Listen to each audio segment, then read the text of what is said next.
తెలంగాణ రైతులకు కేంద్రం good news చెప్పింది. రైతుల ప్రయోజనాలకు అత్యంత ప్రాధాన్యం ఇస్తూ కేంద్ర వ్యవసాయ శాఖ కీలక నిర్ణయం తీసుకుంది. 2026 రబీ సీజన్కు గాను తెలంగాణలో మొత్తం 125,855 మెట్రిక్ టన్నుల పంటను కనీస మద్దతు ధర వద్ద సేకరించాలన్న తెలంగాణ ప్రభుత్వ ప్రతిపాదనకు కేంద్ర వ్యవసాయ శాఖ మంత్రి శివరాజ్ సింగ్ చౌహాన్ ఆమోదం తెలిపారు. ఇందులో భాగంగా 29,860 మెట్రిక్ టన్నుల శనగలు, 37,020 మెట్రిక్ టన్నుల మినుములు, 55,285 మెట్రిక్ టన్నుల వేరుశనగ, 3,690 మెట్రిక్ టన్నుల పొద్దుతిరుగుడు పువ్వు కొనుగోలు చేయబోతున్నారు. కేంద్రం ఆమోదించిన మొత్తం పంట విలువ 894 కోట్ల రూపాయలకు పైగా ఉంటుందని సమాచారం. రైతులను మార్కెట్ ఒడిదుడుకుల నుంచి రక్షించి వారి కష్టానికి తగిన పూర్తి ధర లభించేలా చూడటమే కేంద్ర ప్రభుత్వ లక్ష్యమని కేంద్ర మంత్రి అన్నారు.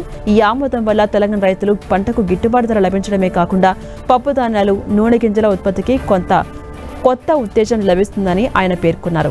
దేశంలోని ప్రతి రైతు చేసిన కష్టానికి తగిన గౌరవం, విలువ దక్కాలి అన్నదే తమ సంకల్పమని ఆయన స్పష్టం చేశారు.